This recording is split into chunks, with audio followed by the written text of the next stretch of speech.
Coach Byrd, Coach Trina. Do you like to go by Coach Trina?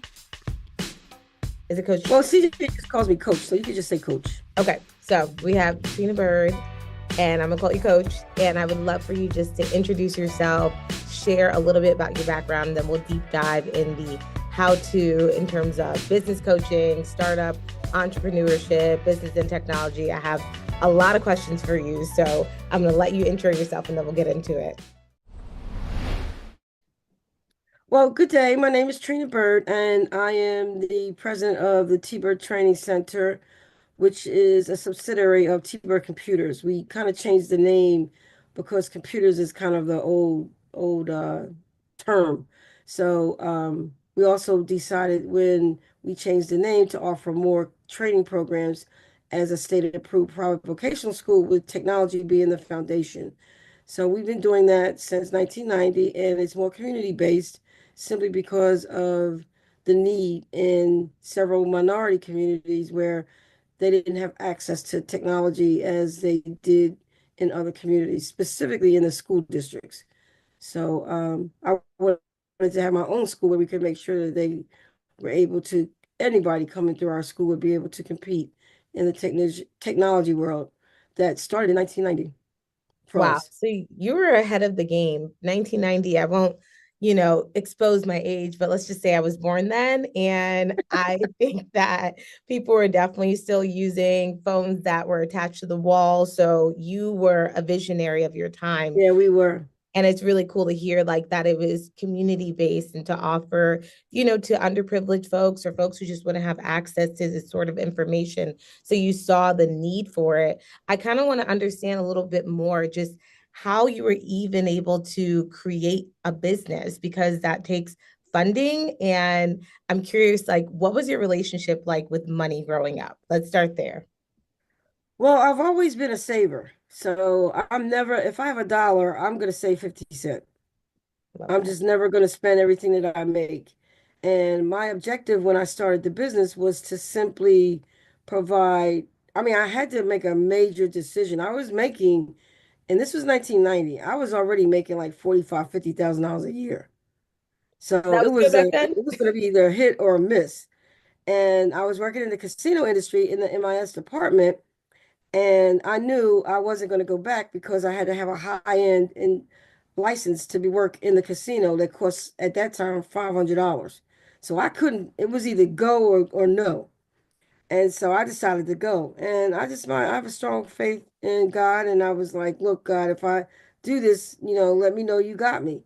And I felt in my heart that he did. So I took my IRA, which I had been saving. I took my husband's IRA and I found a location that we now own, and we opened up a computer repair, sales, and service, and then we added on the training. But then the Wow. training started to take off, and I knew that that was going to be more effective than computer sales and service. And so here we are now. That's These incredible. years So you really bet on yourself. So you were someone who always understood the value in saving. So you were financially literate. You knew that if you were going to be able to make money on your own terms, you would need to invest in yourself. And for you, it sounded like it was investing in a business, and your husband was willing to also put up his money.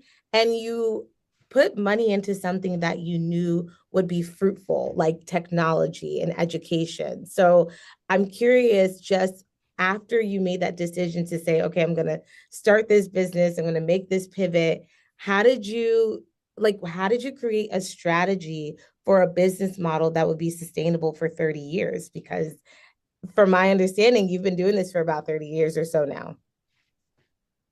Well, I wanted to, and it's my slogan that I created back in 1990, where you learn more than just the basics. And I think that that was what really motivated me because I had basically two competitors, the community college and then another company like myself. And when I did my research, I realized that the company, both the casino, I'm sorry, the computer school that was there already was more on a computer operator level opposed to this personal computer era. So I knew I'd be offering something different. Although the college was starting to actually go into that area of small, base computers opposed to, programming and maybe even like computer operators. I said I gotta have a niche, and I wanted the graduates to graduate with more than just one specific training.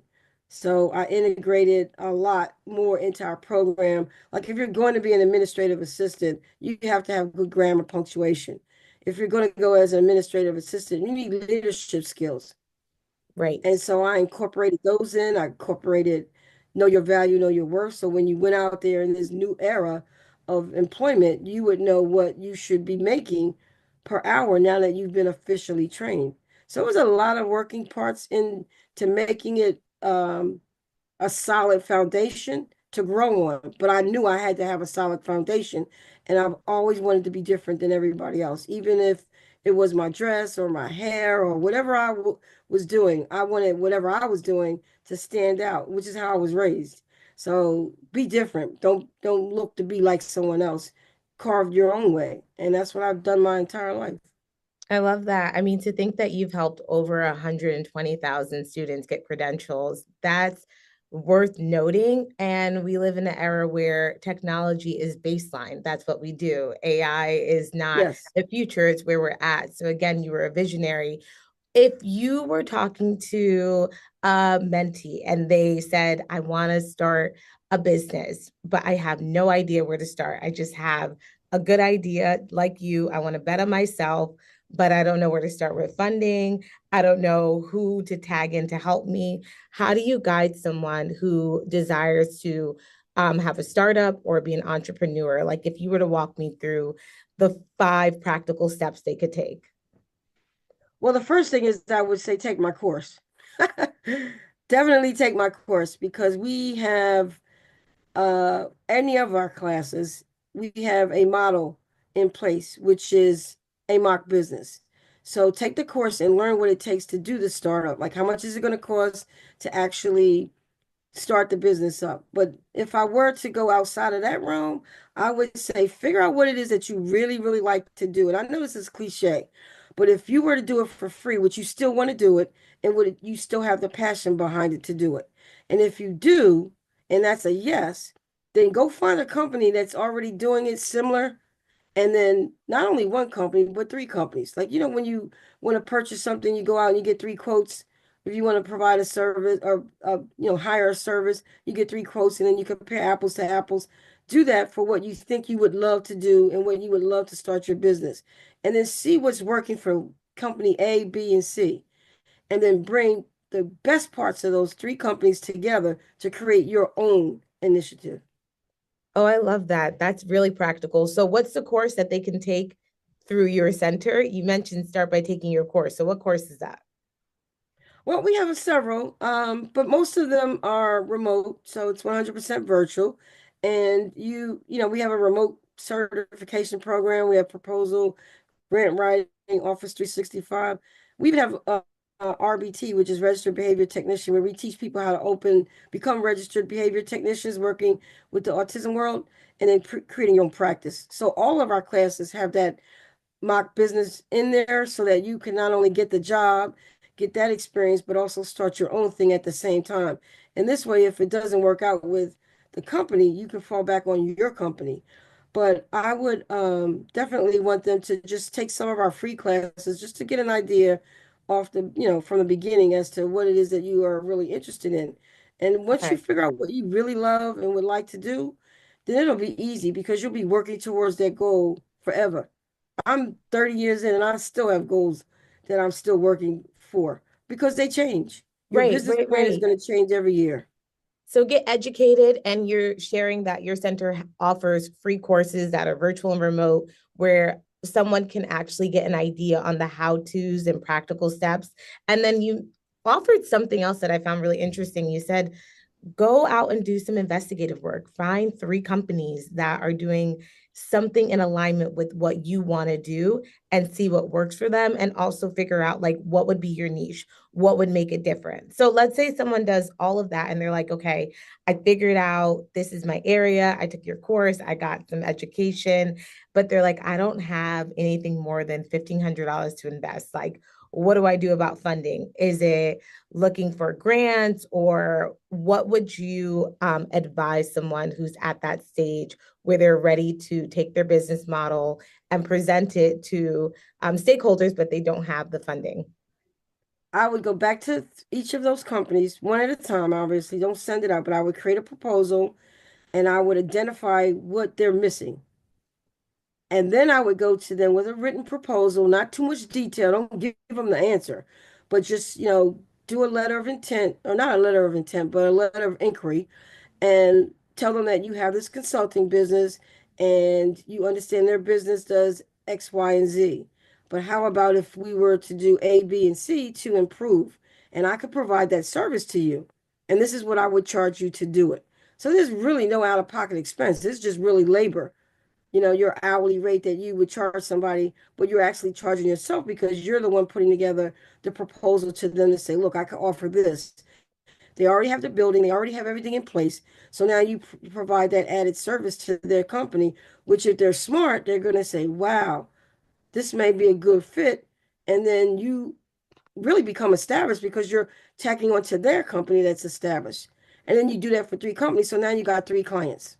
That's pretty cool. So rather than reinventing the wheel, trying to connect with companies, whether they're a small business or a larger corporation, and providing them, whether it's consultation or some arm of the business that they need support with, because we don't always have to just like start from scratch. There's usually Exactly. something, right? Or someone who's doing what you want to do. So, like, we're better together. I think that's actually very helpful. I imagine a lot of people feel nervous about starting because they just feel like I don't even know who to tap into. And you're saying you can actually look to be of support to established companies or small businesses. So that's another approach to starting up. And now, as a business coach, I'm just kind of curious, like, do you have a success story of someone you guided as an entrepreneur, or even followed the steps that you just gave that was really memorable to you or that stands out?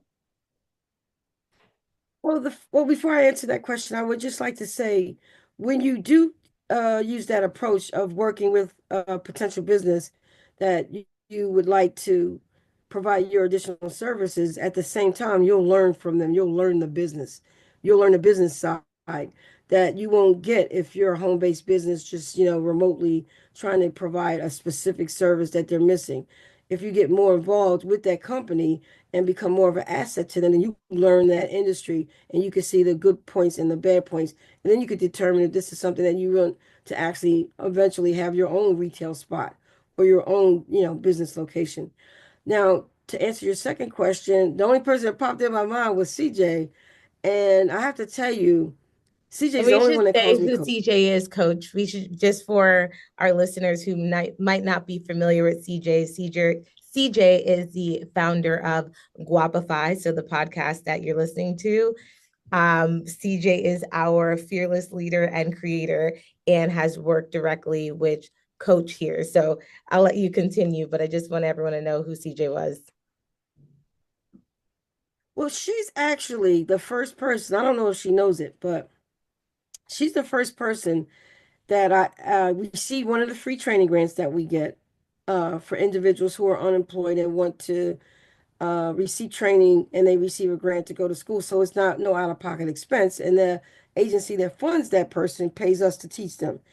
And she called me one day and she indicated that she had started a business and she needed the back of the house administrative side training. And she was wondering if I could do like a one-on-one with her. And I don't ever do that. My standard was at that point was I had to have three or four people in the training program in order for me to run it. And it was something about her. I can't really put my finger on it now, but it was something about her that made me think that I wanted to help her. I really wanted to figure out how I could help her. And I want to tell you something about CJ. I worked with her. It had to be like 2.5 months before I found out who she really was. So one day she just casually telling me, "Oh, I work for CNBC and BET, and I've met Martin Lawrence, and I'm like blown. I couldn't believe it." And at that point, I was totally 100% in because she wasn't that person that came up front saying, do this and do this for me because this is who I am. I Right, thought right, she was right. just an everyday person like everybody else, wanted to get some training so she could do her own thing. And when I found out how exposed this woman is, I was like, I want to be a part of it. And so she told me, I don't have, any kind of big pot of money to pay you, but would you be willing to work with me after the grant is over? And I said, sure, because I'm as intrigued by you as you may be about the knowledge that I bring to the table. And so she would be my best story from that perspective. The other perspective is people that see me like 10 or 15 years later and they're like, you changed my life, you did this, you did that. And I never forget one lady, I heard her voice, and she was that voice I just thought I would never want to hear again because she was a problem child in school. And it was like 3 years later, and I ran into her. And she just apologized profusely. She was corporate America. She thought she didn't need the skills I was teaching her. And when she went back in project management, she soared. And now I think she's some kind of VP somewhere. And she said, if I had gave in to her like all her other staff had in the past, she doesn't think that she would be exposed to the level where she is now. And that's how I am. Wow. I don't care where you come from. If you choose our That's a school, big you're going to be treated testimonial. the same and you're going to get what you got to do. I'm curious, what would you say like those three skills that people overlook when they're starting a business or they're just trying to learn like that refinement, even if they're going to corporate America? Like, what are those three skills that they overlook that you really emphasize? Excellent question. Excellent question. The administrative side of running a business. And that encompasses more than just three things. Most people want to focus on what they know how to do in terms of their product or their service. And you could be the greatest cook, you could be the greatest programmer, you could be the greatest social content developer. But if you cannot manage that business and also put the same effort into the administrative side and operational side of that business, you will definitely fail. And that's why companies fail, not because they don't have a good product or even a great product, it's because they don't know how to run business. And it's, if you want to categorize it, it's the finances, obviously. It's the content of your product or your service. You have to stay, today, things change every hour, every second. So you got to stay relevant. And then you got to be honest. If you're That's trying to good. step on someone else to get where you're going, someone else is going to step on you and stop you in your tracks. So your finances, knowing your product and service and making sure you're staying current and relevant, and then just stay honest. Don't try to step on people to get where you're going because that thing called what's it called? When you're stepping on Not people's toes. retribution. That's what I'm thinking. Karma. Karma's real. And I think you make a good point too when you say like the operational, the administrative side, like understanding the finance. When I'm hearing that, it sounds like you need the right people to be in position to support you because not everyone is an expert in every of those areas. And even if you can do it moderately, you're one person. So to do that effectively and successfully, having the right partners really matter. Would you say that that's something else that you encourage those who are starting up to have like the right people in place to support them? Well, most startups don't have enough money to hire administrative assistants or social media content experts and marketing people. But what we do is we teach a class where you can do all that yourself. You don't necessarily have to, I mean, you're starting off small. You may only have one or two clients. So you could really do that. And the beauty of doing that yourself is that you can set your own standard of what you're going to want that person that you eventually do hire to go by, like your set of procedures, your set of policies, standards, all of that. And so therefore, if you set it up in the beginning for yourself when you're small with one or two clients, then that's what you build on. And that's what the person that you hire can build on. Because you don't want them to go, like out on their own and just go crazy with their concept when that's, and you're paying them to do it. And then when they bring back the product, it's nothing like what you wanted. So if you start out as you're on your own with your own set of guidelines, then you can transfer those over to the person that you're going to hire. And it's easy. You don't have to have a lot of money to do it. You got that Google Workplace platform which does everything, Right, right. everything. I love It that. can track your customers, it can get evaluations from, it can just do so much. So one of the classes that we teach is the office administrative side of setting up your business before you start your business. Before, say it again for the people in the back, before you Be- start your business. Before you That's start really your key. business, the administrative, and I mean, because most people, let's say food, for example, I'm a great chef. I can cook anything. I got my ingredients, I know what it's going to take. I know how much each portion's costing. I know what my profit margin is going to be. But then when it comes time to filing the taxes and, you know, just keeping track of your customers or anything that's administratively, you're completely lost. And you're already in a year or two before you realize this is a mistake. I got to get started. Now you got to go back a year and try to figure it out. Now you got to go back and do your taxes. It's just Right. start that out at the same time you start your business or before is the really key ingredient. This sounds like the benefit of having a business coach. I think from just knowing many entrepreneurs and small business owners, this has been the most challenging and time consuming piece of the business. It's not the execution where they're gifted at, it's all the other operational pieces that usually are dealt with either while they're building the business or after the fact. And it becomes very overwhelming. So I think what you're saying is really key. But I think you also mentioned taking a course like what your center offers or working with a business coach like CJ is really effective to highlight what you need specifically for your business to set you up for success. Because whatever way you cut it, it sounds like you can't do it alone, but it doesn't have to cost you. And there are so many tools, especially with AI, to help you work more efficiently and do the things that usually were like a lot of manual labor. So I feel like those were really big takeaways. Just listening to what you said, I took that away even in my daily life, being preparatory and proactive by thinking about what do I need to even move forward in what I'm trying to do. And I love like what you shared.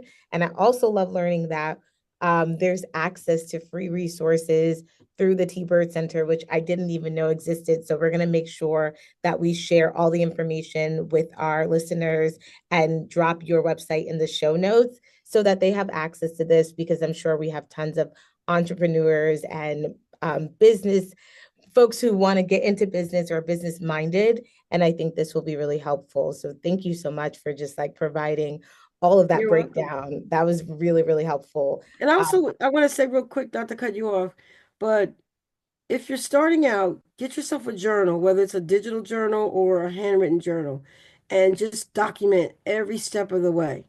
And so that way you'll see what you're missing because you got your documentation to support what you've done and what you need to do. And it shouldn't be a year or annual business plan. You should have a plan every week as to what you're going to accomplish. And if you don't get to it, that's okay. You put it on the next week's agenda. But just document because that documentation, because you don't have a team to remind you of different things, or you don't have that team to actually do the documentation for you or these steps, you're doing it yourself, but you're also creating a log for the person that you do end up hiring that they have to go by, and they can use that as a roadmap to where they need to fill in the blanks. I love that. In the corporate world, we call that your SOP, like your standard Exactly. operation Yes. procedure, right? You make it transferable and transcribable, but it also keeps you accountable and it allows you to see where you started and where you've improved and look for opportunities for improvement. So I as a operational enthusiast really appreciate what you're sharing. And I think it's a muscle and it's a skill. And it's really important to have people who are operating at a high level that you're around to learn from, because it's not something that's just caught. You do need to be taught it. So everything that you're dropping, I really relate to. And I know that our listeners will too. So thank you so much. You're We have welcome. a segment of our show where we do rapid fire questions. So I'm going to ask you a couple quick 4 to 5 questions where you can just share a yes or no answer. And if you want to add a little bit more, you're more than welcome. So my first question for you is, what's a money habit that you live by? 50 going into the business, 25% saving, and 25% for me. Ooh, I like that. Okay. How do you celebrate a big financial win? Typically, I save some of it, and the remaining portion of it, I'll just go buy something that I'm a technology guru. So whatever's new in technology, I'll go buy it and just make sure that it's going to be effective for the business, not just something that I'll use one time and let it sit around.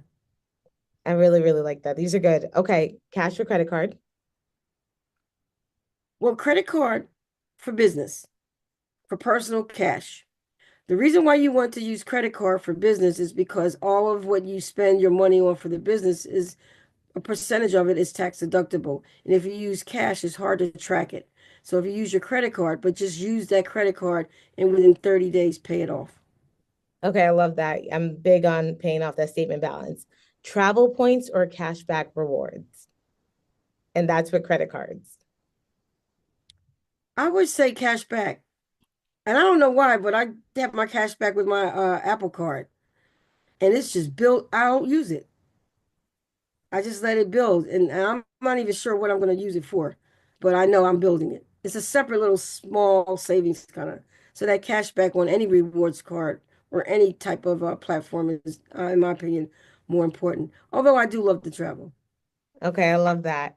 So fancy dining or an elevating meal at home where maybe you're the chef or not?